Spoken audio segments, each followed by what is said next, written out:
With Matt Ezzy from the Newcastle North Stars, also a member of the Australian ice hockey team. Matt, so it's part of your fault, the reason that people like Greg Inglis, who should be playing for New South Wales, are playing for Queensland. Oh, yeah, I've heard that argument a few times, that's for sure, especially in Newcastle area, being such a large rugby league town. They're always, you follow on Queensland. I'm like, no, I was born in New South Wales, bred in New South Wales, but, it was only an hour to the Queensland border, or it was 10 hours to Sydney, so I know which decision was quite easy there. Yeah, that does seem to be logical. We can forgive you for that. Matt, you played a little bit overseas. Tell us about that. Yeah, I was lucky enough to play 3 years junior A hockey in Canada, from the time I was 18 to 21, and 2 years professionally, both in Europe, one in Serbia and one in Holland. I was lucky enough also to secure a tryout in AA Pro League in the United States, the Central Hockey League with the Texas Brahmans. Had a great month with them in training camp, but unfortunately was let go on the last day.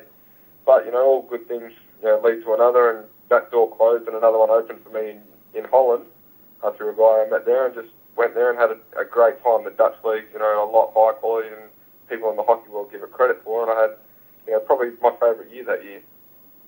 How would you compare the standards of those leagues that you played in with the Australian Ice Hockey League? With the leagues in Europe, actually quite close. The league is progressing every year, notably improving by a fair margin. The imports are getting better every year, and the league's just getting better and better. And so we're actually, I would say, we're almost on par with the Dutch league, depending on what players are on the ice at the time. Obviously, when the imports are playing against the imports, the level is extremely high. And then you have teams like the Melbourne Ice and Adelaide who have, some of the best local talent in the country. Obviously, when their lines are playing, the level's very high as well. But there's also the developing players in the league who are, they're not quite there yet, but they're really working their way up and playing at such a high calibre of hockey. It's just improving the sport, end over end in Australia. For people to check out the Australian Ice Hockey League schedules and all the infos at the website, which is www.theaihl.com. This weekend, the North Stars are hosting the Melbourne Ice, so people can get along there. That's amongst the fixtures on this weekend. Matt, you mentioned there before about playing overseas and also playing for Australia and going into that Division 1B. Can you give people an idea, because we hear these big European nations are obviously into ice hockey, but what's the difference in between, sort of their leagues, their players being paid, what sort of access to the facilities they have versus what we have here in Australia? That's a lot of people always ask that question, how do we compare it? And to say that, the Australian team is built up of semi-professional guys like myself, guys who are all out playing in the AIHL through the country. We have, 2 or 3 guys who have played professionally overseas, myself included. I know players on the Dutch national team who are on year-round salaries just because they're on the Dutch national team. They have played together 2 or 3 times a year in separate tournaments. They get, all their equipment paid for, all their expenses paid for. For example, it costs every player on the Australian team this year $1,000 to play in Melbourne, just because we don't have the government funding to put that program together. But it is getting better. When we went to Division 1 once before, unfortunately, we were relegated, but we were up against guys playing in the top Russian leagues who were on close to €1 million a year. So obviously you can imagine how good those players are when they're making that kind of money in some of the best leagues in the world. So that was a real eye-opener for a lot of people. It's interesting stats, and I suppose you can take that examples across many sports where the government does fund to a big level, tennis and other things like that have popular sports, but maybe don't have the success that they possibly could have to play. Maybe not devil's advocate, I'm not sure what we'd quite call, but pretend Senator Mark Habib, the sports minister's listening. What's your 30-second pitch to him, Matt, about why he should support the Australian Ice Hockey League and the sport in Australia a bit more? Well, that's a great opinion. If I did have 30 seconds with him, I'd gladly take it.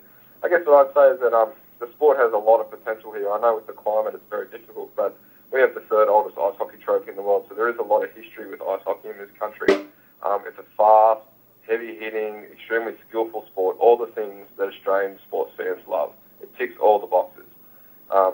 In order for us to just keep improving, and 2 years ago was the first time we ever got to Division 1, and now we're getting that second opportunity to go up there. We're not trying to win, we're just trying to stay there and prove that we can compete at the top level.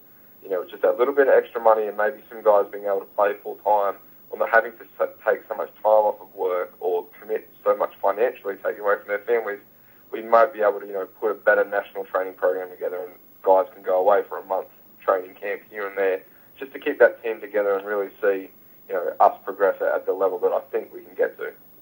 And you're not talking potentially about a great deal of money if you had, say, the top 10 players on a central contract, $10,000 a year to cover those sort of things. That would be perhaps a good starting point.